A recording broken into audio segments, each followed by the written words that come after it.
All right, I'm gonna recap on a couple things here about ancient Americas and some disclosure that has come to the surface. First of all, I want to differentiate the difference between Pleiadians and what Billy Meyer was talking about, and what I am talking about, Polarians. So they are two different things. The Pleiadians, in my experience, have played a lot of mind games, and the Billy Meyer story is quite different from what I've disclosed, which is beings that were above the circle of the north. And these beings, Polarians, which were renamed Hyperboreans by the Nazis, were almost like angelic. They were super tall, very brilliant. They had like silvery, bluish eyes, and they were really the most beautiful and magnificent beings that were left on Earth. They were the most beautiful creatures left on Earth, and they got written into a lot of Russian children's books. So the giants even listened to them, the Polarians. These were the beings that painted St. Basil's Cathedral, some old world structures, because they were literally almost as tall as it. They left their finishing touches on society before they had to retreat back to their homeland for good, because dominion on Earth was given to humans, and for humans to get a second chance after the flood, for humans to get it right, and to just let humans live, let humans grow, let humans evolve, and let humans flourish and do what humans are supposed to do, which is have dominion over all the kingdoms of the earth. So in a sense, they helped out, but they had to listen to the Most High and go back to where they came from and let us live in peace. So they did leave their finishing touches on society before retreating back. It was like they were awaiting the timing of celestial clock hands, and they were very in tune with the earth and cycles and ancient knowledge from even the Garden of Eden. So when the last one of the Polarians died off into the ground, it was like a fading away of collective memory. So along with them, they had magnificent animals, like majestic animals, big horses. Those were written into the children's stories too. And these horses, when the last one of their horses died, which was also connected to the Templars guarding their gates and having knowledge of the old world technology, the frequency gold gates that they lived above the circle of the north. When those animals died up there, it also kind of stripped away a collective memory of humans, because the animals follow the ley lines. The animals operate differently in their sensitivities and what they see, and the magnetic and static electricity lines that they can see, and all of that. So when the last horse died, it was like humans also got thinned and stripped and faded in this collective memory, because they held chunks and pieces of earth memory and old world things. So the more of the old world living beings and things that died off, it's like more of our amnesia solidified here, separating like two different time walls in a sense, where there was still a little bit of cross hatch work that was remembered in certain people that survived the old world and carried on the memories, but it got thinner as time went. So a lot of things faded away. It's all still here, but we just have to access it and get our consciousness out of our subconscious with some of these things to be able to have awareness of it. So the survivors of the old world they still have an anchor to the old world. They can activate others. They can help bring that consciousness through and clear things and awareness of its reality in a sense. And it's like pulling them through, and these things through like a time window, like pulling back a curtain piece by piece until the picture gets clearer and fuller, and then our perception quickens, because perception is huge as far as in how the quantum moves and flows and fluctuates, because the way that you look at an object and other things on a large scale level or even small can change fabrics of reality even. That's why you can't pinpoint God, because you can't find his throne. So with the Polarians, the Nazis tried storming the gates above the north. That's why they went straight through Russia, and they wanted all the stashes of the world's old world stuff, the technology, the gold, all of it, and to wipe that out, to blot them out, to kill them, actually, not to become like them. They wanted to kill them so that they could be the master race in their strong delusions. Everything that God did, the Nazis would try to copy to become like God. So they took symbols from India, swastika. They took anything that they took, they inverted for like an inverse pattern. And that's just what they did with everything. So they renamed the Polarians, Hyperboreans, and used their symbols to create like Thule, occult stuff, and other things that really didn't have anything to do with the original. And then the whole Templar story got distorted when they were originally good guardians of this old world themselves. So the NAWCWD, Naval Air Warfare Center Weapons Division, also patented certain characteristics of old world technology at their base and secret projects, and some of which became public. And that didn't become public until around after 1997, some of the stuff that they were working on. So then the next thing I want to touch on is the Mormons. How Mormons are such an asset. Why they're such business tycoons. Why they're spoon-fed from birth to be a mind-controlled asset. Why they're positioned in the highest military places. Countries in the world that nobody can go to. Bases. Politics. They're everywhere. The CIA did some of its most successful recruiting predominantly in Salt Lake City, Utah. So why is this? Because they can easily be brainwashed because of what they initiate themselves with, the rituals that they do. Just like Freemasonry, you get like less and less of your conscious awareness the higher you go, and then it's harder to get out. So it's the same type of stair-step process, because Mormons and Masons go hand in hand. So they bury a child from when they're young to have all these generational curses, to be buried under all of these layers and things, and to operate in a demonic system with demonic functions that they can turn on and off in a person. So it's like totem layering, same type of thing. So the quorum statement was that good can be found in many places. So of course they also encourage and welcome Freemasonry in its ranks and have incorporated it into their temple rituals. And this mirrors the Inca as well, as with all that they absorbed in the Inca trilogy in a modern form of Mayan occult practices at its base, at its foundation, at its level, because that was the records that they got from the magic rituals and the sealing of the magic seals that sealed the Book of Mormon to become doctrine and religion. So it operates like a beehive. It's basically a hybridized religion, and it became the most organized religion in the world. So why does the CIA have such a stronghold on them? There's a lot of reasons why.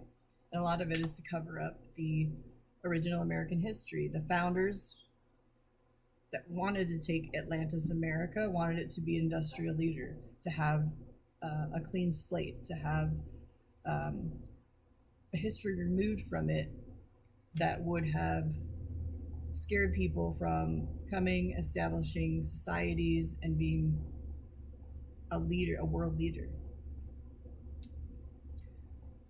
So it couldn't be primitive. It couldn't have that look. It had to be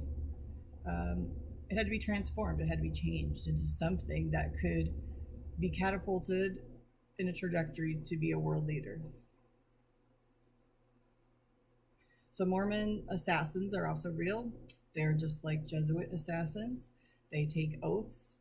One of their original oaths was, rather than do so to tell certain secrets that you learn in the temples, I would suffer my life to be taken. And they do the same type of like drawing one's hand across the throat and other indications like your heart would be cut out. And the third one suggesting disembowelment to keep, and then they just keep modifying the temple rites and other things like decade after decade. They just keep modifying things to make it appear more modern. So the matriarchal oaths, they do the same thing with too, the patriarchal and matriarchal ones. So they also use alligator, crocodile, sobek oil in anointings, and they also incorporated Egyptian beliefs into their whole design too. So in the whole temple rites and rituals, the farther up you go, it's an interior death essence type culture. That the further into it you go, and especially when they've aligned themselves with these off-world factions, then it does become a type of death cult. You barcode yourself for off-world factions. They've got you thinking that you're gods here already. They use a false priesthood. They sell their children as slaves to be abducted, to be experimented on. And they're completely on board with transhumanism as well. So the Incan trilogy has incorporated into the Mayan trilogy, just in a very subtle and modern type of form. Because they also worship 3 planets, they can breed off of, they can marry off worlds. Another weird thing they do is the finger of scorn. And the finger of scorn has its own way of separating the faithful from those who have little or no faith. 1 Nephi 8:33. So there's all these like weird little curses and things that are in the Book of Mormon that a lot of people also overlook. And they're all based in witchcraft. So what's the Mormon blood ritual? There's a part of it that believes blood atonement's disputed doctrine that the atonement of Yahushua doesn't redeem an eternal sin. So they believe in eternal sin. The sinner has to be killed in a way that allows his blood to be shed on the ground as a sacrificial offering so he doesn't become a son of perdition. They change a lot of things to make you question salvation and the way, the truth, and the life, and the foundation of the plan of redemption and salvation itself. 2 Nephi 6:13-15 says, those who fight the covenant people will lick up the dust and be humbled. So they have made their own doctrine and covenants through a sealed witchcraft seal of their books, and anybody that goes against it, they will curse. So there's also secret combinations, even as in times of old, according to the combinations of the devil. For he is the founder of all these things, and he leadeth them by the neck with a flaxen cord, until he bindeth them with his strong cords forever. And Satan is using catchy melodies and rhythms to teach lessons of immorality, Satanism, violence, infidelity, bit by bit, line upon line, until he binds us with his strong cords. And that's right in their books. So literally they're so hoodwinked and they're so spiritually blind that they don't even realize that the doctrines that they're keeping and contracting with and assigning others to and in total agreement with are all Luciferian. And that's the top of Lucifer is their god. Then there's also the John Birch Society, which was part of the process of the Hegelian dialects of the Cold War. They pretended to be defenders of the people against the New World Order, but they're also the fake opposition.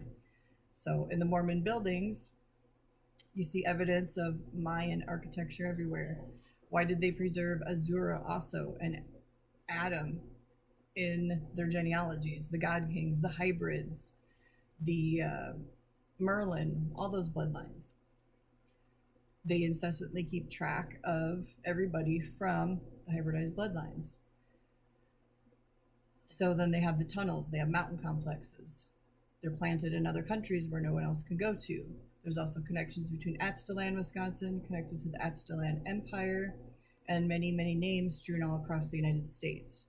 Mayan Ruins Park, all of these things. They do have a basis and a foundation.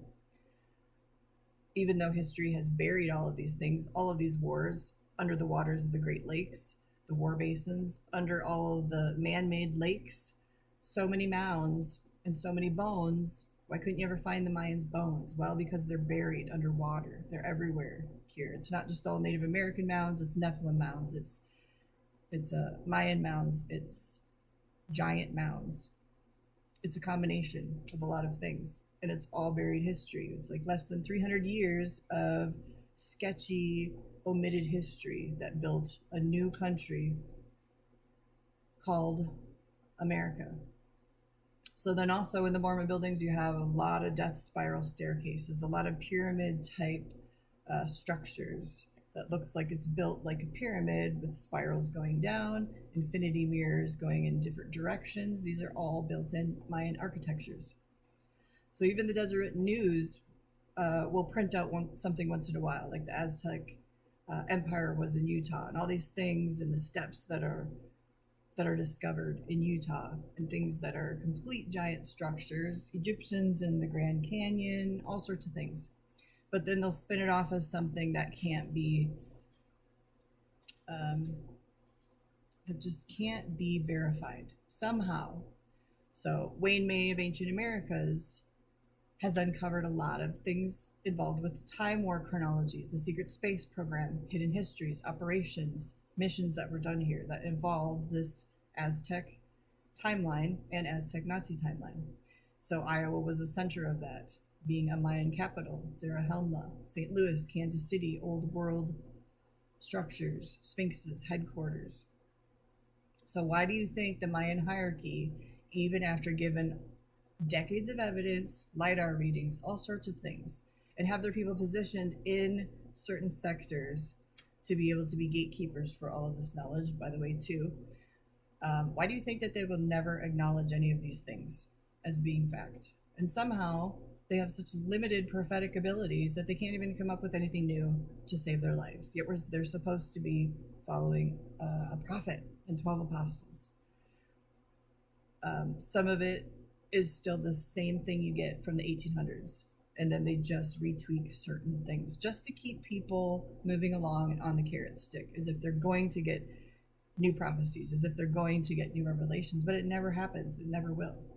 Those people, those Mormons, are under the thumb and under the layers of intelligence and mind control. They reject truth in the quorum of the 12 and the orders, and especially in the prophet's closest circles, at all costs, to keep people strung along. They don't have healings on large scale levels. That's why they don't have revivals. They don't have the right Jesus even. They keep people strung along this path so that they never come to a knowledge of the truth.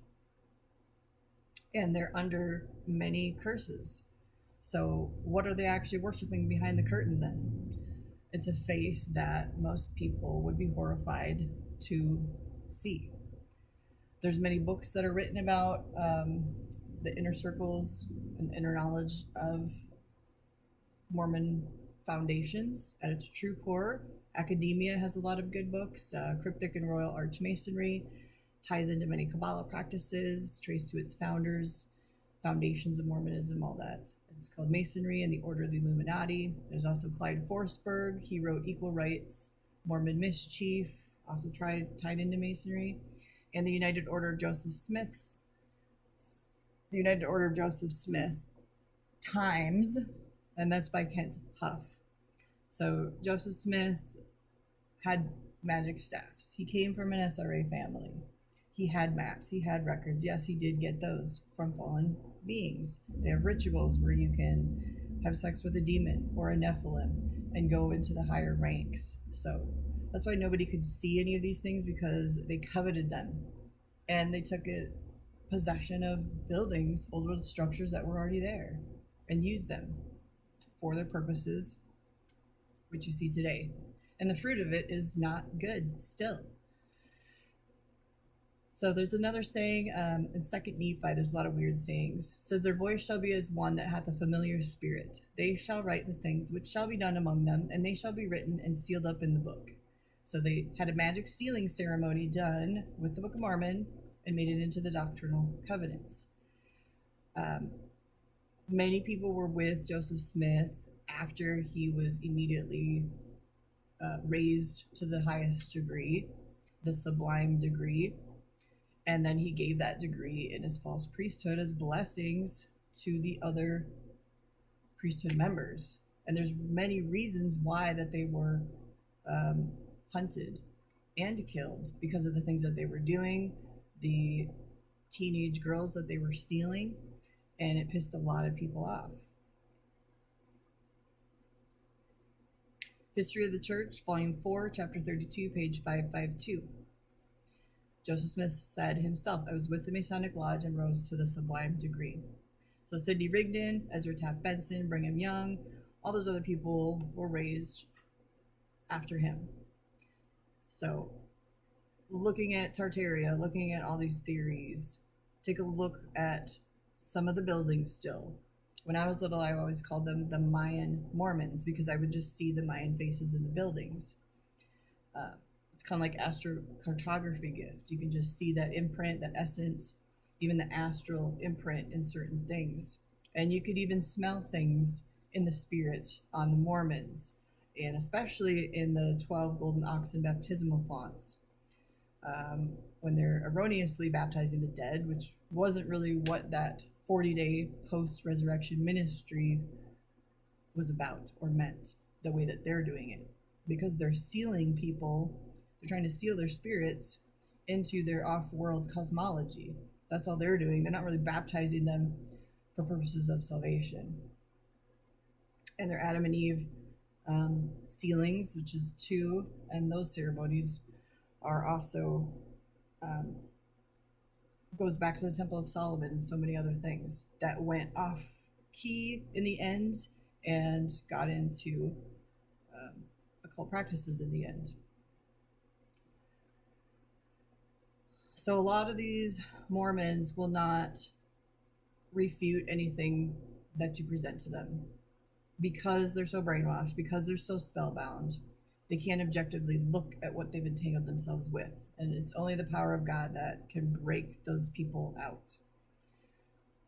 So they don't even understand that part of the Book of Mormon is real history of America, United States history, and partly a doctrine of demons, just to keep them trapped in a religion. The Lamanites also had black skin. They took that and made that into something it wasn't either, because it's not African American skin color, it's not pigment. God said, you want to worship death, I'll make you look like death. And that was the curse that he meted out upon those people because they wouldn't stop killing. They wouldn't stop drinking blood, they wouldn't stop sacrificing, which was a reptilian religion that got incorporated into Mesoamerica and up to North America. So it's like somebody that had been in the grave for a few days. That's the darkness. That's the gross darkness that was placed upon those people who were satanically sacrificing people on this continent. So the Lord's dealt with them, yes. And the cartels, the drug lords, all the other things, and the death cults that still exist from South America that are still trying to trickle their way back up to North America. It's just a modern version of all of this and all the history that's already happened and repeating itself, and things that we've already dealt with in the tribulations of the past, in the time wars. So did the people at the top working with fallen angels at the very top of the temple know what they're doing? Yes, absolutely. Do the people underneath them know? Not so much. It's just kind of like the Vatican structure. There's a whole bunch of people that don't know, and with the Mormons, a whole other people that don't know either. So the evidence they've been given has been in many, many different states, up by the Great Lakes, Georgia, Mayan runes. There's even been Viking runes, even though the Vikings had their hearts ripped out by the human sacrifices that were already here in their temples with their underground tunnel complexes everywhere that had taken over a large majority of the Midwest. There was Polynesians, there were other races here. There's a lot of other people pre-Columbian times that came here. And Columbus was just a story to project the new world, the new country and its birth in a way that would just give it a clean slate. Because people were afraid to come to North America because Atlantean ruins in America were all over. They were just scattered all over the place. And the place looked crazy. And it was a place to be feared. And a lot of these things were buried here. And there was an unfrozen infrastructure that could be walked into. And then the Mayans built around it and other groups. And then you get a mixture of a bunch of weird time ages that don't make sense with our historical narrative. But it wasn't like a big mud global flood. It was effects of time and ages and timeline crossover integration.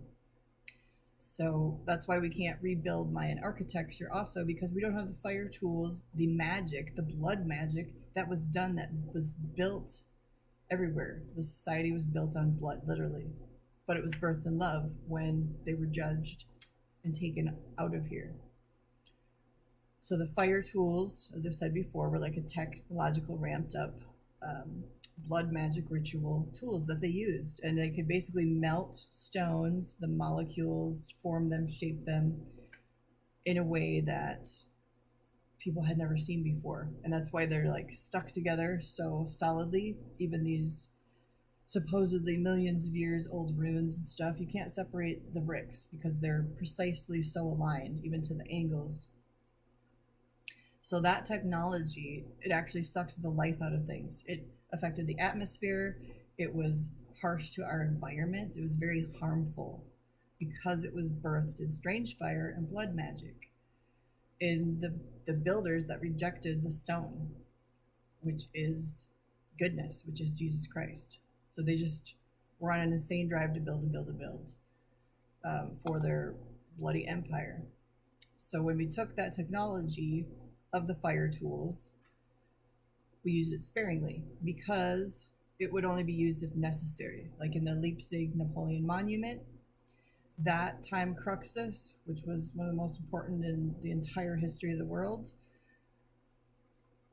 that was used there to quickly change the faces, because the Mayan twin baby faces, if you look at the statue on the monument, look very weird.